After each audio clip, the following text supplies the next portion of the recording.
수요일 저녁 예배 하나님 앞에 드리겠습니다.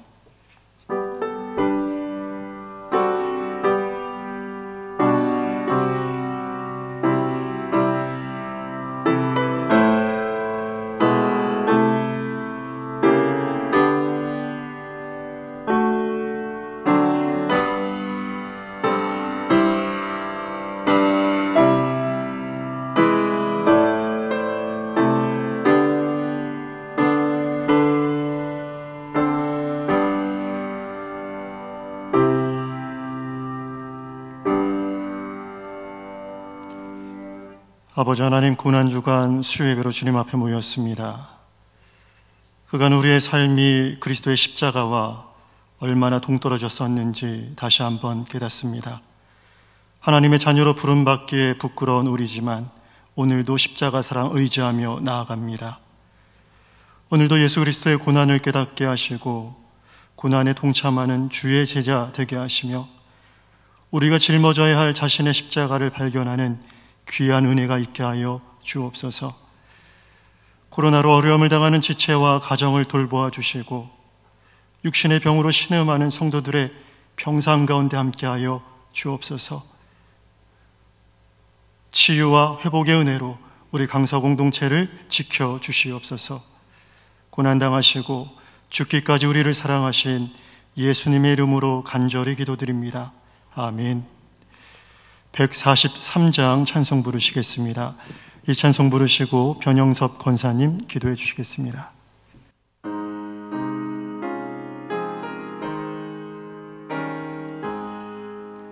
웬 말인가 나 위하여 주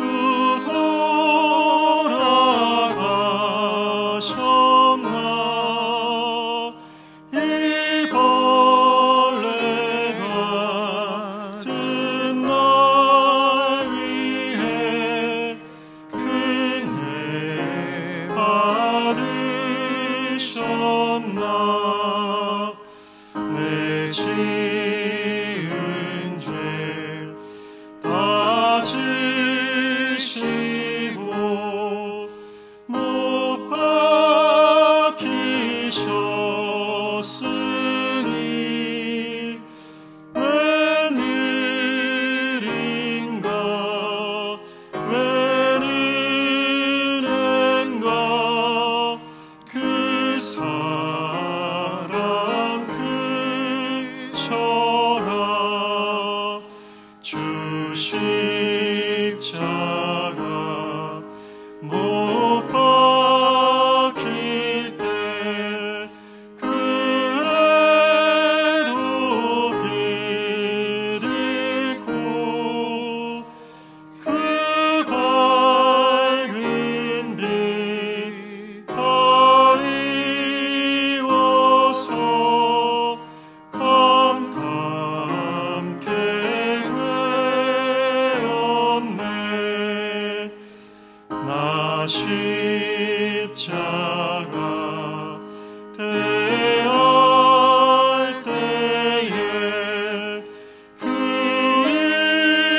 일이 고마워. 내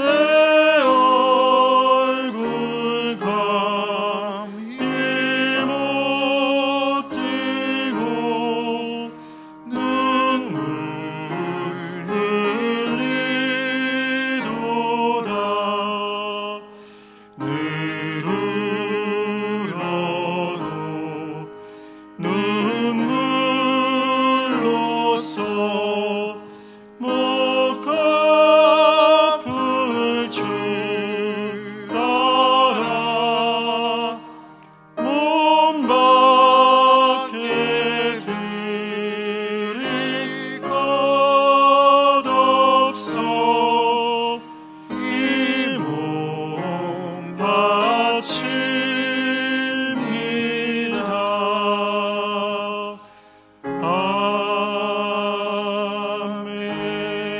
아멘. 기도하겠습니다. 우리를 구원하기 위해 십자가에 매달려 물과 피를 다 쏟으시며 우리의 죄를 대속해 주셨고 주님의 십자가를 구원해 주심에 감사드리며 고난주간을 맞아 경건한 마음으로 예배드리게 하여 주셔서 감사합니다. 주님의 희생과 사랑을 잊지 않고 주님의 말씀을 따라 살고자 노력을 하였지만 그렇지 못하고 죄악된 일들을 향하였음을 예배에 앞서서 고백드리며 회개하오니 우리의 모든 죄 용서하여 주옵소서. 아멘. 특별히 고난주간을 맞아 특별 새벽 기도회를 진행하는 가운데 있습니다.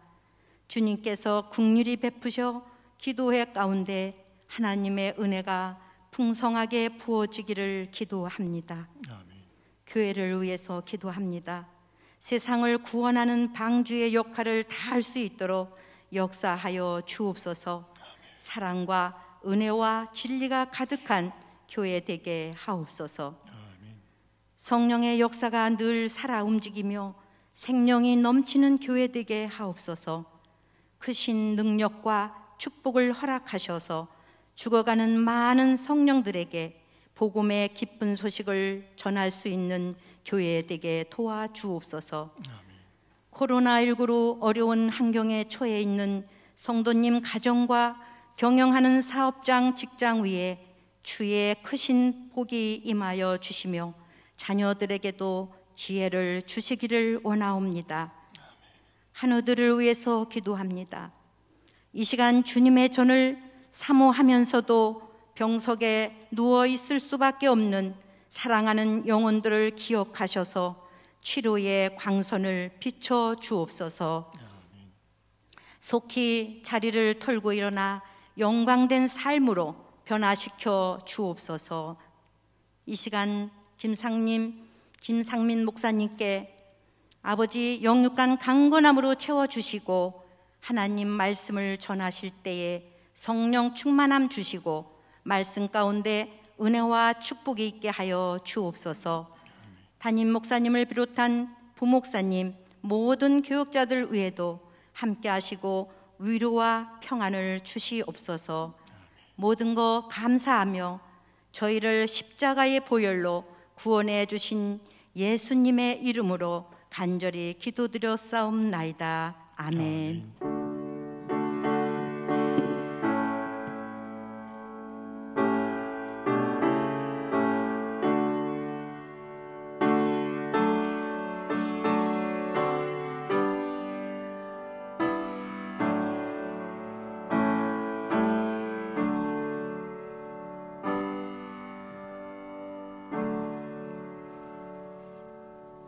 교회 소식을 말씀드리겠습니다. 고난주간 전교인 새벽 기도회가 진행 중에 있습니다.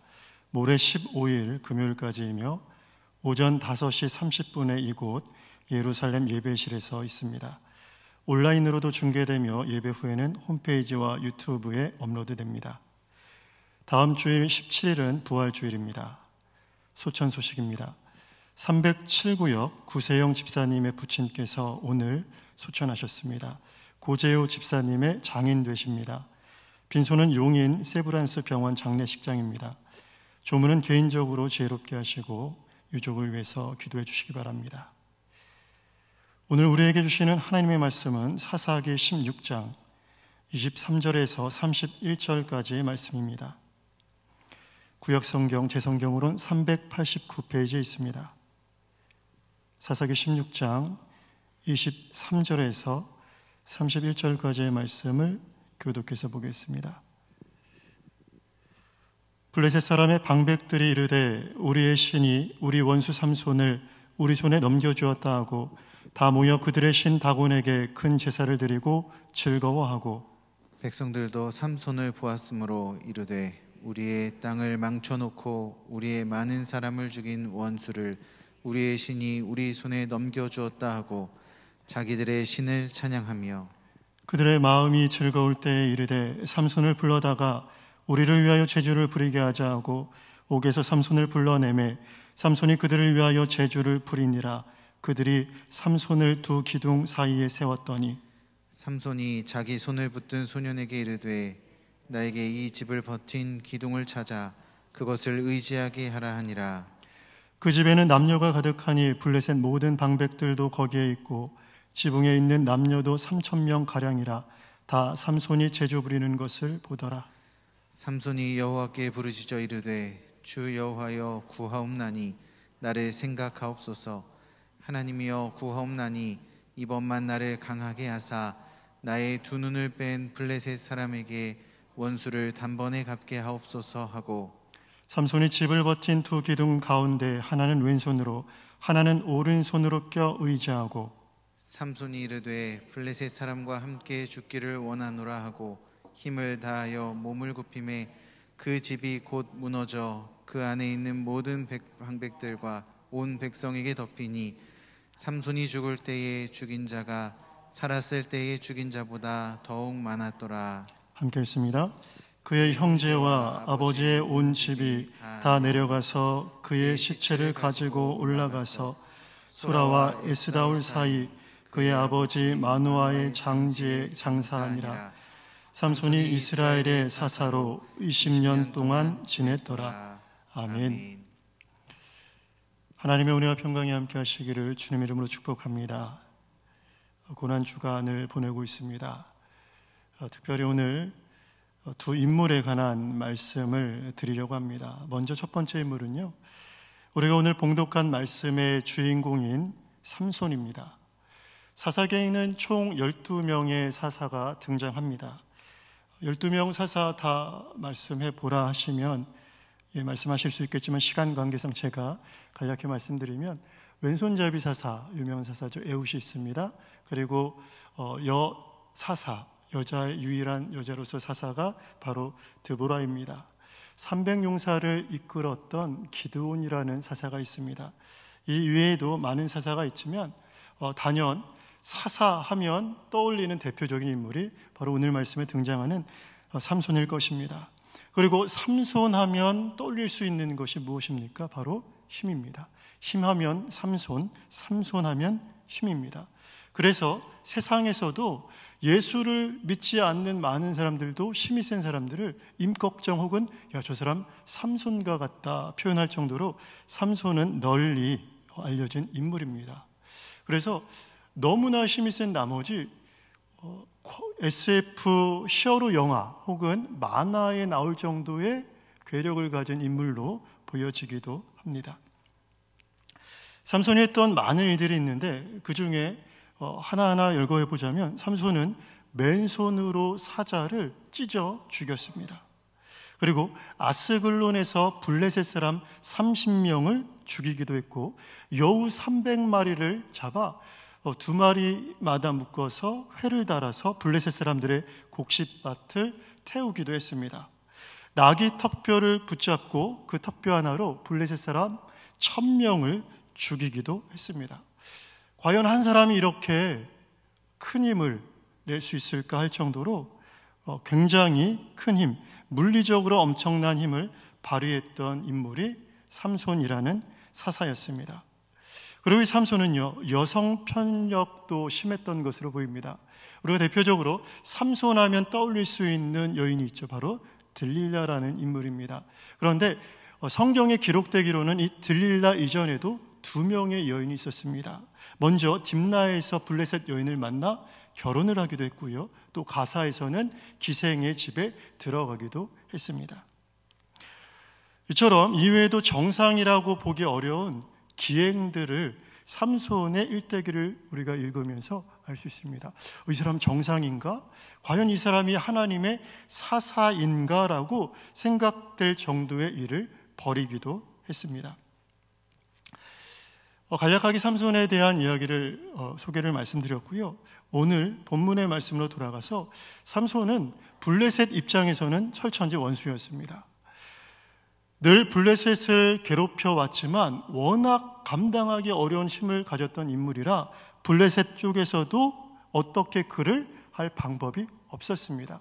그러던 차에 들릴라라는 여인을 통해서 그의 도움으로 삼손을 붙잡게 됩니다. 블레셋에게 있어서는 더없이 기쁜 일이었고, 블레셋이 삼손을 사로잡은 것은 자신들의 신 다곤이 자신들에게 베푼 승리로 여겼습니다. 그리고 이를 블레셋의 신 다곤이 이스라엘의 신 여호와를 이긴 것과 같이 그들은 여겼을 것입니다. 위기가 닥쳤습니다. 개인적으로는 삼손의 위기였고, 국가적으로는 이스라엘의 위기였고, 더 나아가 이스라엘의 하나님의 위기였던 것으로 보입니다. 우리가 24절의 말씀을 함께 봉독하도록 하겠습니다. 24절입니다. 백성들도 삼손을 보았으므로 이르되 우리의 땅을 망쳐놓고 우리의 많은 사람을 죽인 원수를 우리의 신이 우리 손에 넘겨주었다 하고 자기들의 신을 찬양하며. 아멘. 블레셋은 자신들의 승리를 자축하고자 모였습니다. 그리고 자신들에게 승리를 허락해준 다곤에게 큰 제사를 드렸고 기뻐하며 신을 찬양했습니다. 평소 블레셋을 벌벌 떨게 했던 삼손은 이제 한낱 광대 신세로 전락해서 블레셋 사람들을 위해서 제주를 부리고 있었습니다. 25절의 말씀을 제가 읽겠습니다. 그들의 마음이 즐거울 때에 이르되 삼손을 불러다가 우리를 위하여 제주를 부리게 하자 하고 옥에서 삼손을 불러내매 삼손이 그들을 위하여 제주를 부리니라. 그들이 삼손을 두 기둥 사이에 세웠더니. 삼손, 그동안 성경에 기록된 또 이 블레셋을 덜덜 떨게 했던 삼손이라고 볼 수 없는 모습으로 그들 앞에서 제주를 부리는 조롱거리가 되었습니다.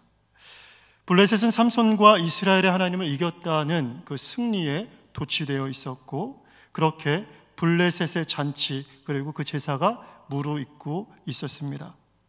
삼손과 더불어 하나님이 조롱거리가 되었던 그때에 삼손은 하나님께 이렇게 간구합니다. 28절의 말씀입니다. 삼손이 여호와께 부르짖어 이르되 주 여호와여 구하옵나니 나를 생각하옵소서.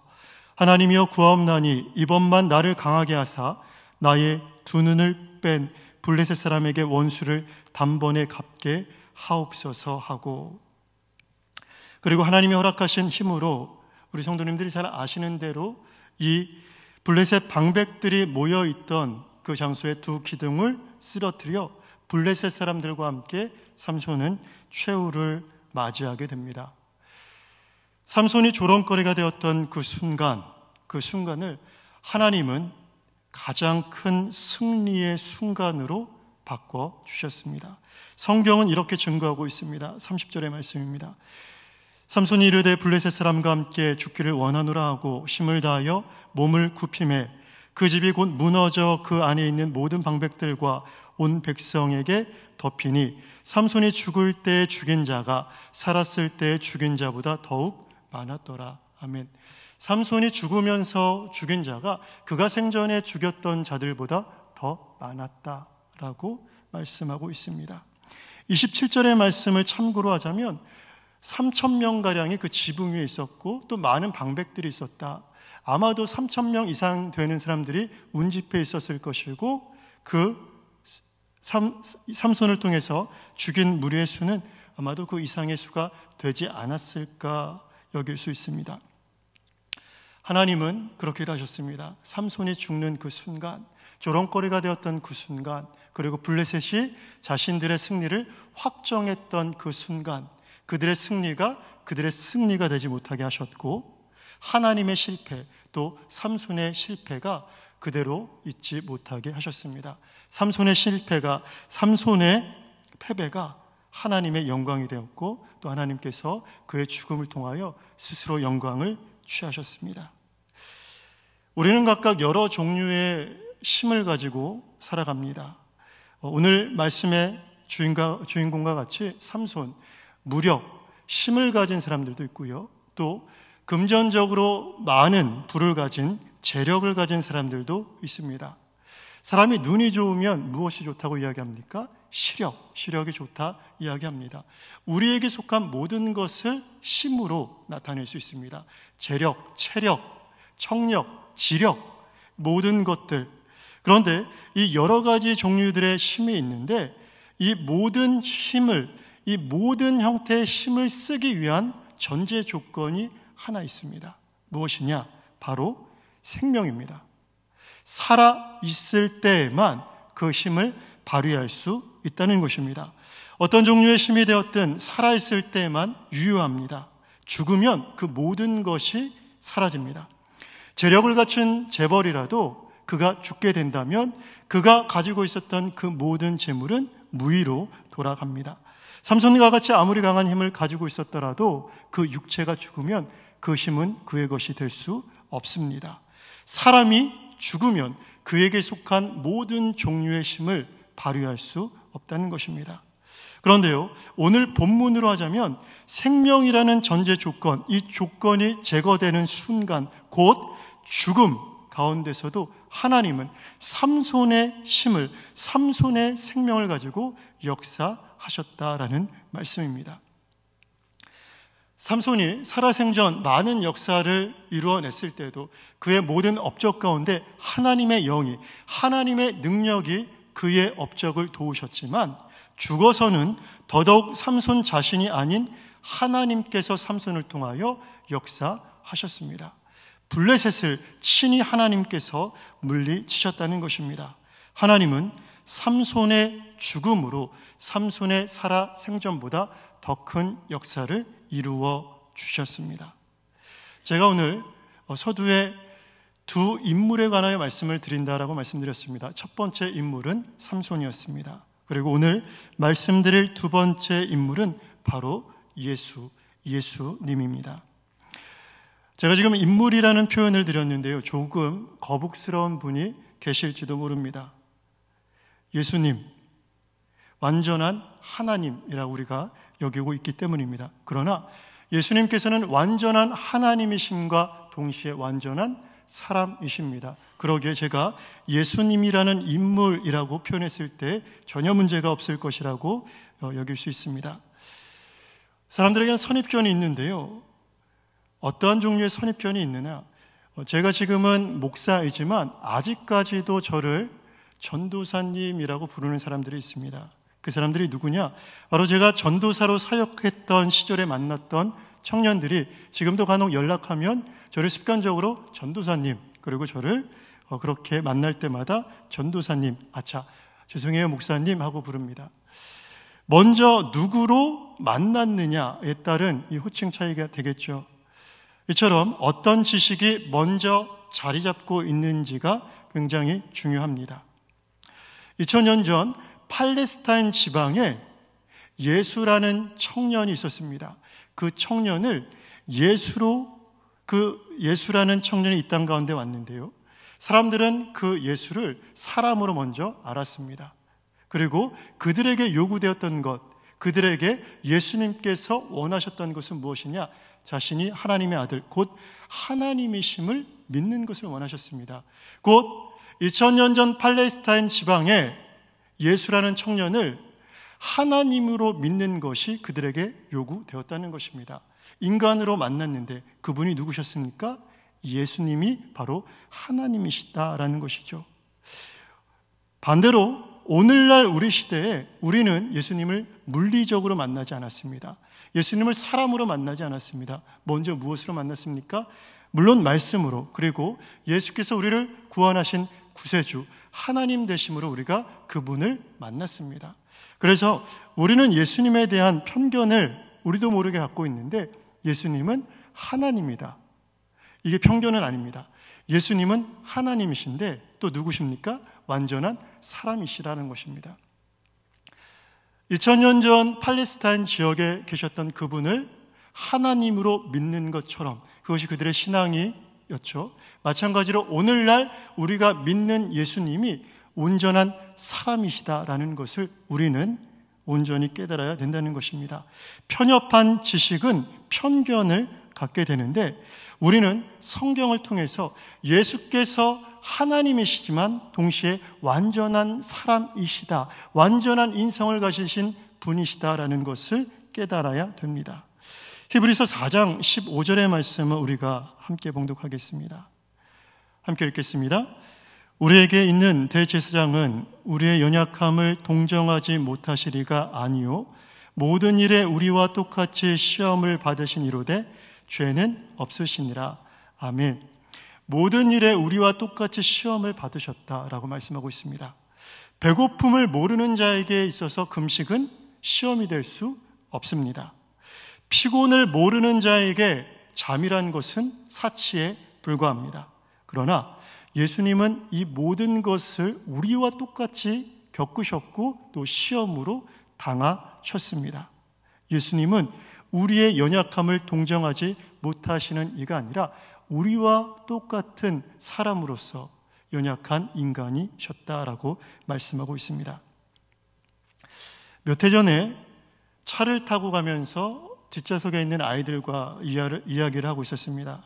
그런데 갑자기 제 아들내미가 배가 몹시 고프다고 엄마에게 칭얼대고 있었습니다. 그래서 제 아내가 제 아들에게 이렇게 이야기를 했습니다.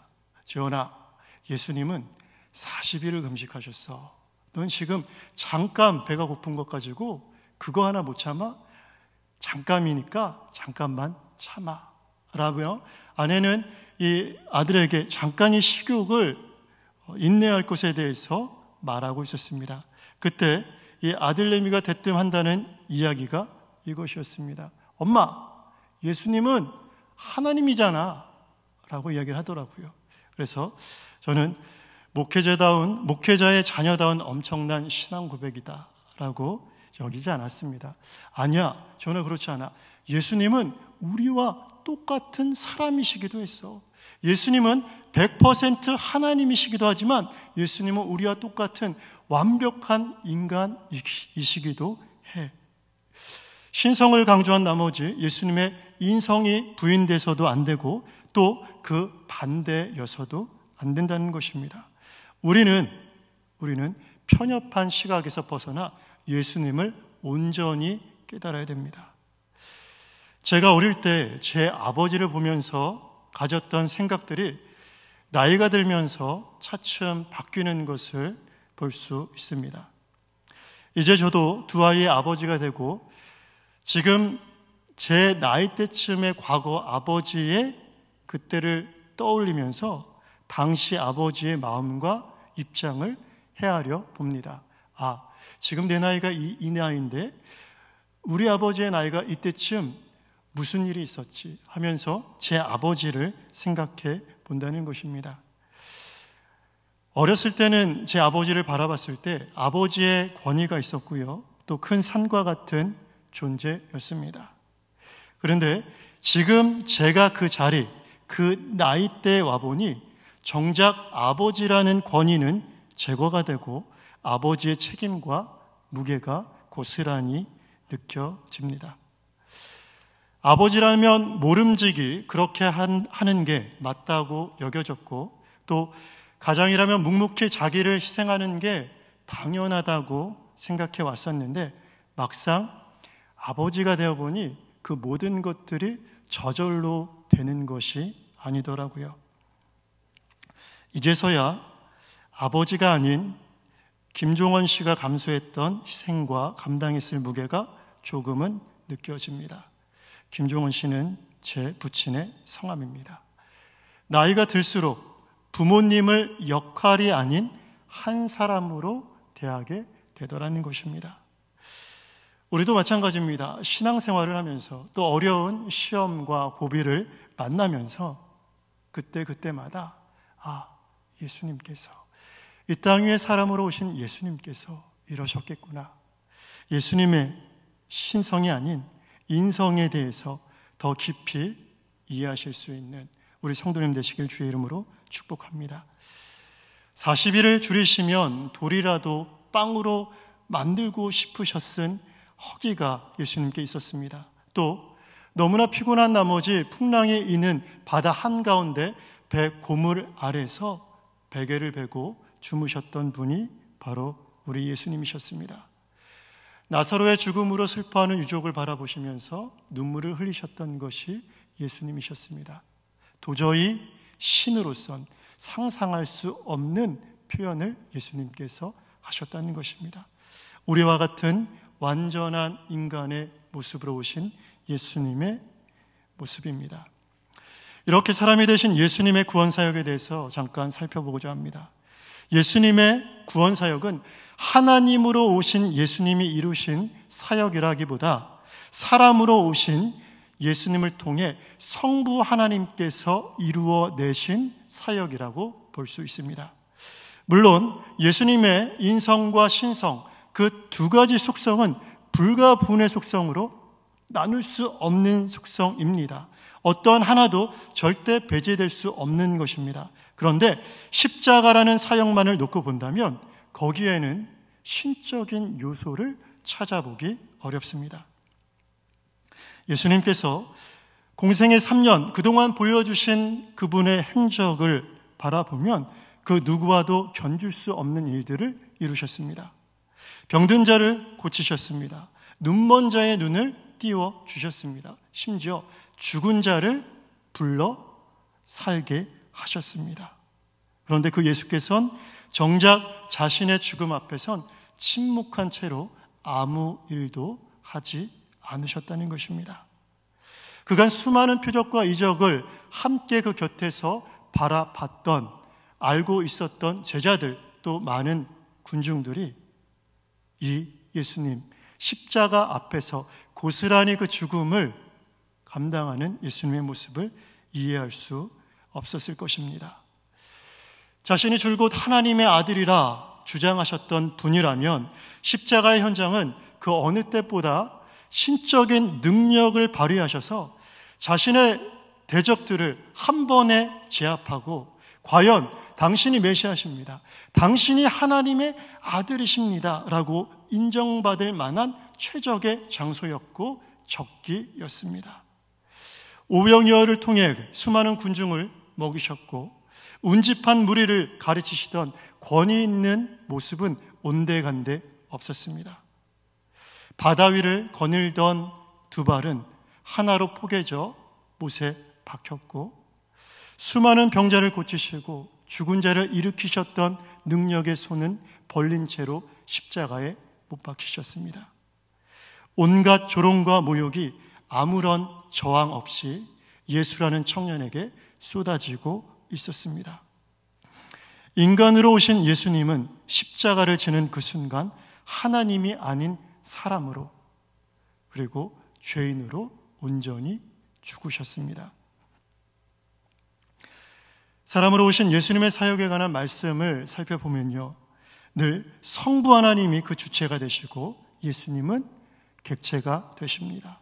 특별히 구속사역을 보면 하나님이 계획하시고 예수님은 그 계획 가운데 순종하며 나아가시는 사람으로 그려집니다.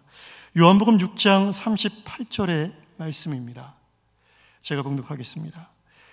내가 하늘에서 내려온 것은 내 뜻을 행하려 함이 아니오 나를 보내신 이의 뜻을 행하려 함이니라. 아멘.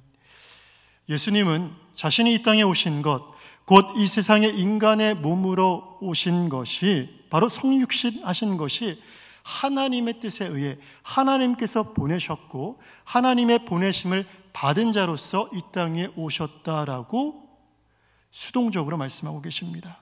또 오신 목적 역시 자신이 자신의 뜻을 이루고자 오신 것이 아니라 하나님의 뜻을 위해, 하나님의 목적을 이루시기 위해 오셨다라고 말씀하십니다.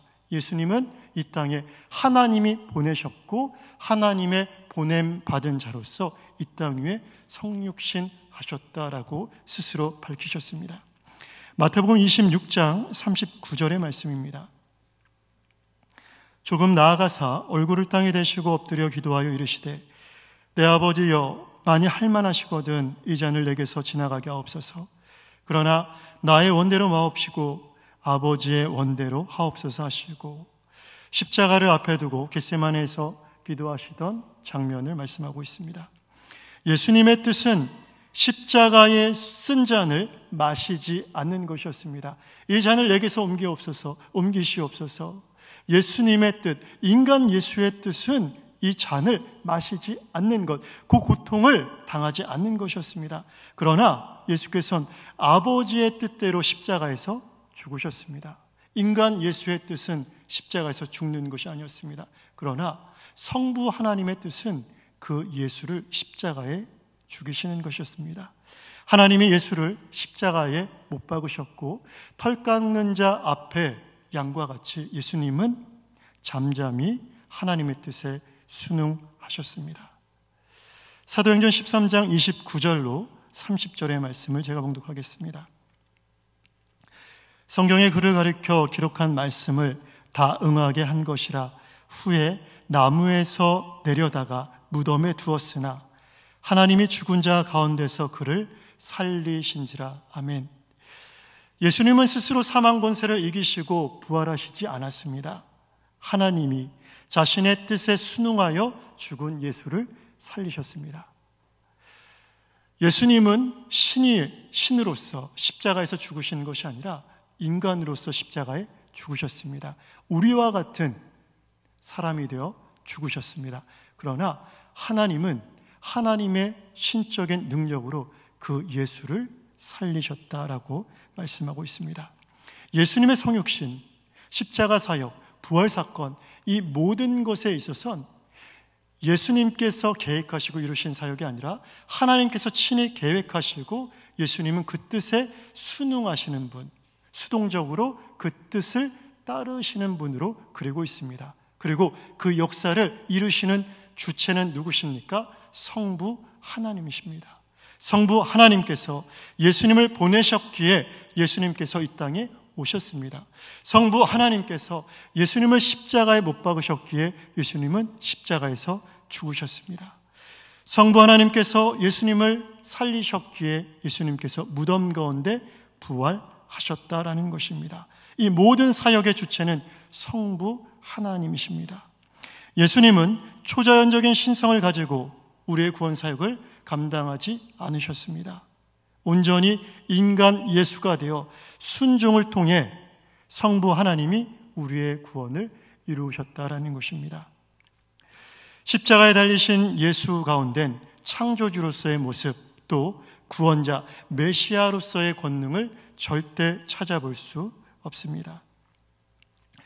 우리 성도님들 이런 생각 해보신 적 있으십니까? 예수님께서 죽지 않으시고 그 신성을 가지신 채로 계속해서 이 땅 위에 머물러 계셨더라면 더 많은 사람들이 예수님을 만나게 되고 더 많은 사람들이 예수님을 확실히 알지 않았을까?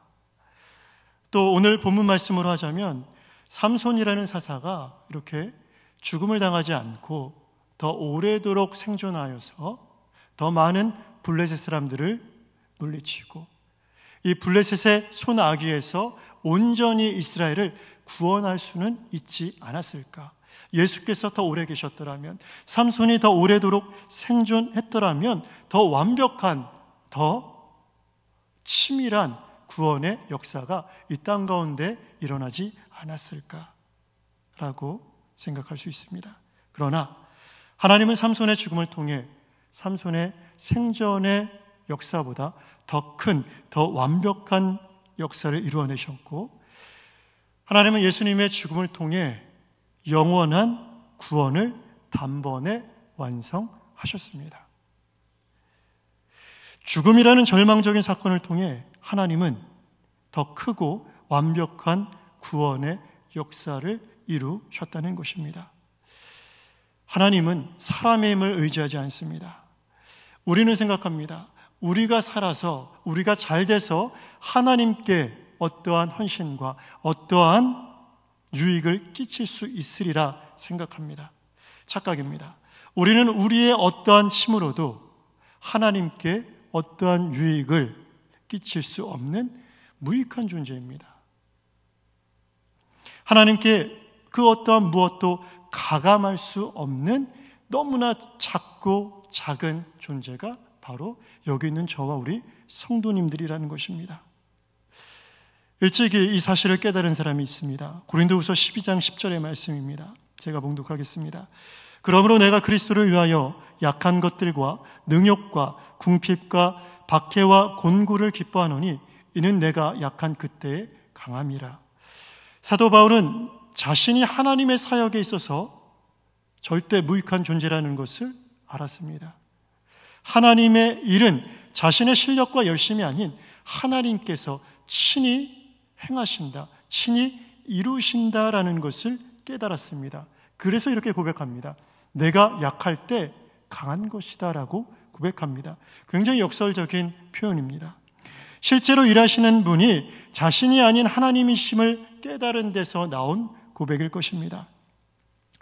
삼손, 생전에도 하나님이 일하셨습니다. 그러나 그가 죽을 때도 하나님께서 그 죽음까지도 사용하셔서 역사하셨습니다. 예수님께서 살아생전 많은 기적과 이적을 베푸셨습니다. 그러나 하나님의 말씀에 순종하여 죽으신 예수라는 인간의 죽음을 통해 하나님은 더 큰 역사를 이루어 내셨습니다. 삼손, 또 인간 예수에게 그 권능이 있는 것이 아니라 하나님의 권위, 하나님의 말씀 가운데 순종할 때 그들의 아무것도 아닌 죽음을 통하여 모든 역사가 끝나는 그 순간 하나님은 더 큰, 더 완벽한 구원을 이루어 내셨다는 것입니다. 우리가 믿는 하나님의 실력은 무엇입니까? 죽음으로도 완벽한 구원의 역사를 이루어 내시는 분이시라는 것입니다. 잠깐 제 개인적인 이야기를 하려고 합니다. 1997년 어떠한 일이 있었는지 많은 분들이 알고 계실 것입니다. IMF 외환 위기가 시작되었던 시기였습니다. 너나 할 것 없이 국가적인 위기를 우리 모두가 겪었고요. 또 개인적으로는 저희 가정도 결국 고비를 넘기지 못하고 부모님께서 두 분이서 운영하시던 가게를 정리하시게 되었습니다. 당시 저는 군에서 제대를 막 하고 복학을 앞둔 상황이었습니다. 그런데 등록금은 고사하고 생활에 재정적인 어려움이 닥쳐와서 식사를 하기도 집에 쌀이 없기도 했던 적이 자주 있었습니다. 라면으로 끼니를 때울 때도 있었습니다. 어느 날 집에 들어갔는데 가압류 딱지가 붙어 있는 것을 보고서는 TV에서만 보던 게 바로 이거구나라고 제가 얼떨떨했던 기억도 있습니다. 채권자들의 전화가 오기가 일쑤였고 또 누군가 집을 찾아 문을 두드리면 숨을 죽이고 있기도 했습니다. 채권자들이 많았기 때문이죠. 늘 이렇게 불안한 마음으로 하루하루 버티고 있었습니다. 그때 당시 제 아내와도 잠깐 교제를 하고 있었던 때였는데 제 전화가 자주 정지가 되었습니다. 휴대폰 요금을 제때 낸 적이 없어서 이 요금이 밀려서 끊어지고 또 돈을 마련해서 요금을 내고 또 이 핸드폰이 끊어지고 이것이 너무 자주 되다 보니까 결혼하고 나서 나중에 아내가 이야기하더라고요. 왜 그랬는지 아내가 몰랐다는 것입니다. 그래서 그 정도로 많이 어려웠다라고 아내에게 결혼하고 나서 이렇게 이야기를 했었습니다. 개인적으로 있어서는 가정의 이 금전적인 위기 그리고 제게 여러 가지 어려움이 있었지만 그때 깨달은 것이 육신의 부모가 제가 의지할 대상이 아니라 하나님만이 저의 오직 부모가 되시고 유일한 의지가 되신다라는 것을 깨닫게 되는 계기가 되었습니다. 당시 잠깐이었지만 복학을 잠깐 미뤄두고 사회생활을 하면서 다양한 사람을 만나고 또 세상에 대한 이해의 폭을 조금은 넓히는 시간을 갖기도 했습니다. 이렇게 큰 어려움으로 수년 동안 지내왔고 물론 지금도 완벽히 해결된 문제는 아닙니다. 그런데 지나보고 나니까 이것이 하나님의 은혜였구나. 제가 그때까지 갖고 있었던 생각 중에 하나가 이거였습니다. 하나님, 저희 가정 성실하게 하나님 믿고 있었습니다. 하나님 앞에서 헌신하고자 하는 가정이고 저 역시 이미 그때 신학대학교를 다니고 있었던 상태였기에 당시 어린 저로서는 이해할 수 없는 일들이었습니다. 하나님, 왜 크리스천의 기업이 이렇게 망할 수 있습니까?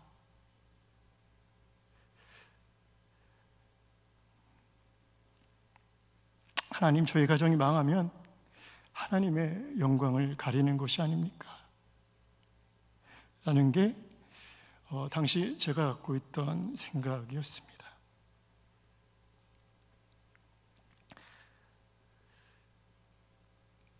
그렇게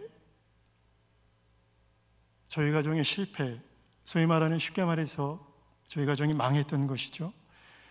우리 가정이 망하면 하나님께서 영광을 가리게 되는 것이고 또 이 일로 인해서 더 좋지 않은 일들이 벌어질 것이다 라고 저는 생각했습니다. 망하면 안 된다라는 생각 그간 갖고 있었는데 수년 동안 하나님께서 저희 가정을 또 개인적으로 저를 훈련시키시면서 이런 결론은 무엇이냐? 망하면 안 되는 게 아니라 망해도 된다는 것입니다. 하나님은 그곳에서도 그것 가지고도 일하시는 분이시고 삼손의 죽음으로 또 예수님의 죽음으로도 역사하신 하나님께서 우리 가정의 실패를 통해서도 역사하신다 라고 말씀해 주셨습니다.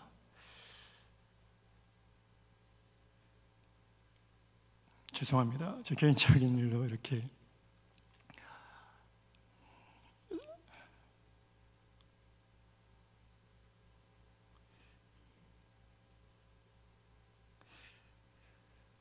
사람이라서 이해할 수 없는 하나님의 역사하지만 지나보고 나니 감히 측량할 수 없는 하나님의 더 깊은 계획이 있으셨고 또 그것으로 인해서 우리 성도님들 앞에서 부족하나마 이렇게 말씀을 증거하고 있습니다.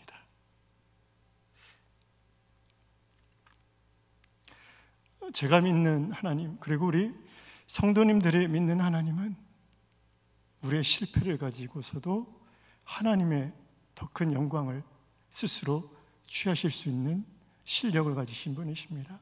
그래서 하나님 저희에게 어떻게 이런 일이 있을 수 있습니까? 예수님을 따라다녔던 제자들 어떻게 예수께서 죽으실 수 있습니까? 당시 그들에겐 가장 큰 불행이었지만 그분의 죽으심으로 인하여 온 인류가 구원을 얻을 수 있게 되었습니다. 하나님의 계획, 하나님의 일하심은 이처럼 우리가 감히 측량할 수 없는 일인 것입니다. 바라기는 우리가 어디 있든지 우리에게 무슨 일이 있든지 하나님을 온전히 신뢰할 수 있는 그 믿음 하나님 허락하여 주옵소서. 지금도 이 일을 통해서 하나님은 일하고 계십니다. 하나님, 예수님의 죽음과 삼손의 죽음으로도 일하셨던 그 하나님은 우리 하나님 되시지 않습니까?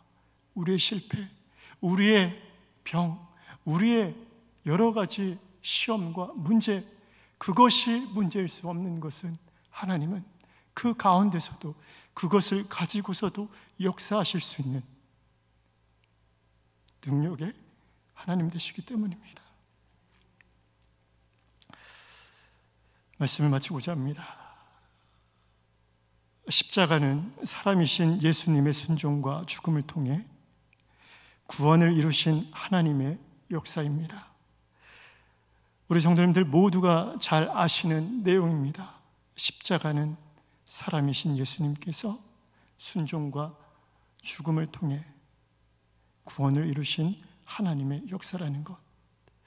이 말씀이 주는 새로운 깨달음이 우리 모든 성도님들에게 있기를 주의 이름으로 축복합니다. 우리가 하나님만을 전적으로 신뢰한다면 망해도 됩니다. 죽어도 됩니다. 하나님은 우리로 인하여 일하시는 분이 아니라 그 어떠한 곳에서도 창조해내시는 구원의 하나님 되시기 때문입니다. 기도하겠습니다.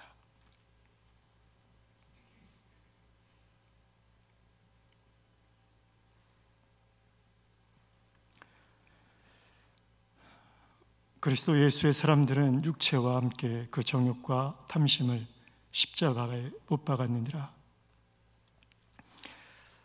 아버지 하나님, 그리스도의 사람이라 하나님의 것이라 여겨주시니 감사드립니다. 우리에게 속한 모든 것 하나님의 것이니 우리의 뜻도 마음도 우리의 의지도 주님의 뜻과 같이 되게 하여 주옵소서. 그리스도와 함께 죽는 길이 그리스도와 함께 사는 길임을 깨달아 날마다 십자가 앞에 가까이 나가는 복된 성도 되게 하여 주옵소서. 하나님이 우리의 삶을 주관하시니 매 순간 믿음으로 하나님의 역사를 기대하게 하시고 우리의 연약함 중에도 일하시는 하나님만을 온전히 바라보게 하옵소서. 자기 아들을 아끼지 아니하고 우리를 위해 내어주신 크신 은혜 감사드립니다. 아버지의 말씀에 죽기까지 십자가에서 순종하심을 감사드립니다. 날마다 구원의 감격으로 충만한 우리 되게 하여 주옵소서. 예수님의 이름으로 간절히 기도합니다. 아멘. 150장 찬송하시겠습니다.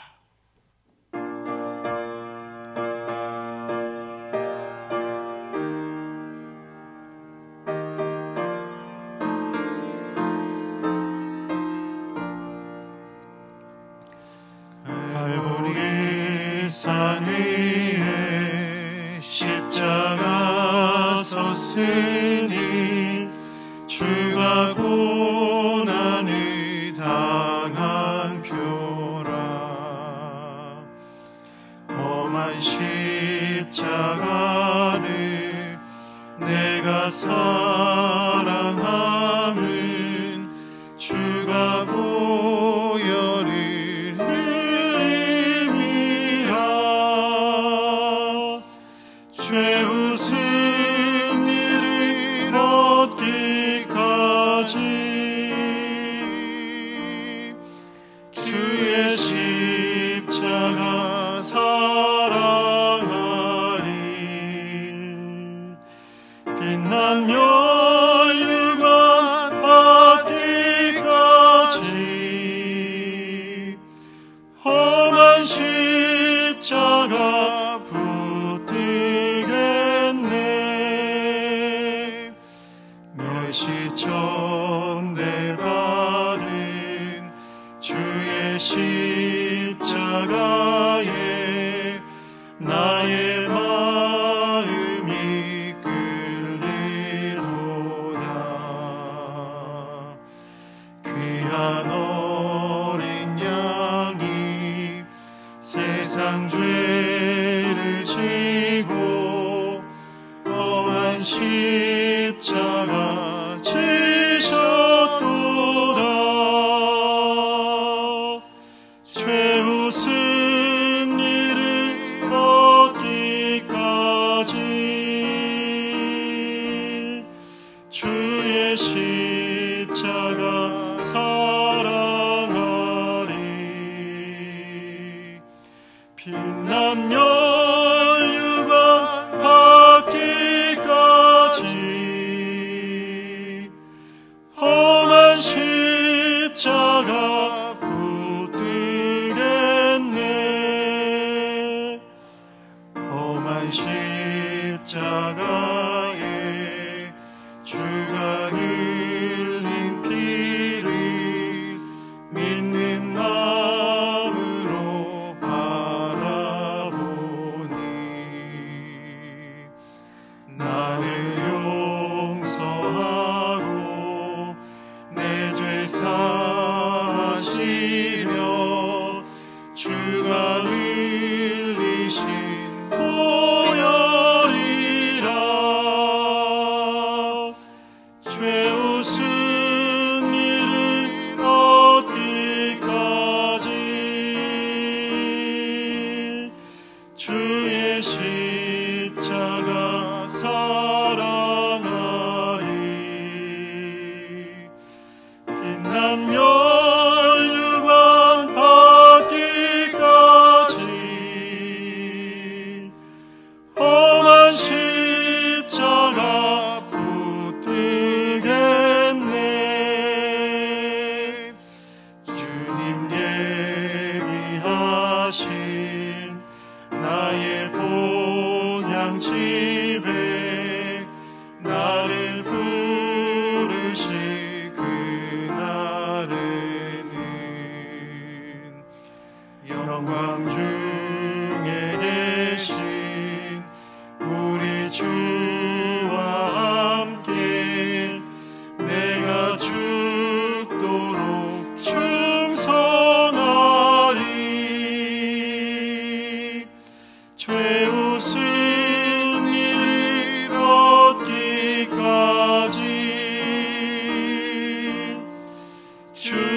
십자가 사랑하리.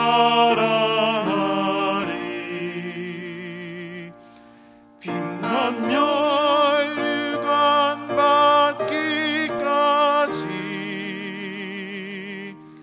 험한 십자가 붙들겠네.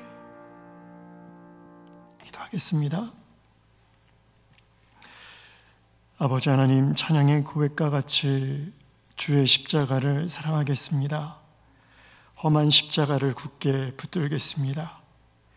우리의 고백과 이 결단이 흔들리지 아니하도록 연약한 주의 자녀들 능하신 오른팔로 붙잡아 주시옵소서.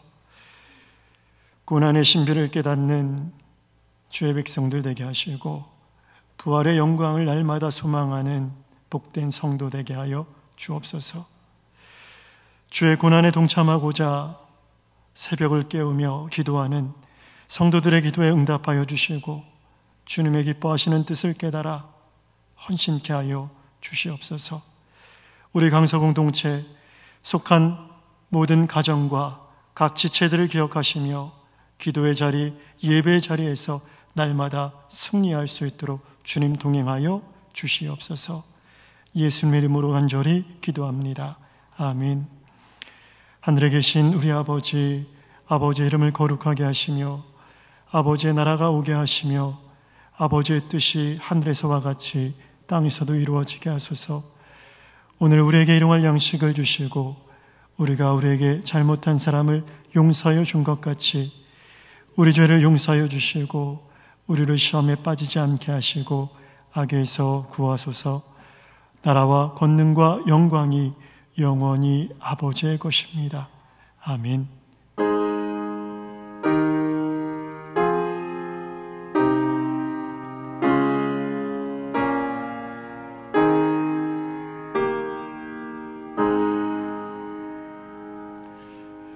오늘 말씀을 붙들고 십자가의 비밀을 알게 하여 주옵소서. 고난의 신비를 깨닫게 하여 주옵소서. 다 함께 한 음성으로 기도하며 나가겠습니다. 기도합니다.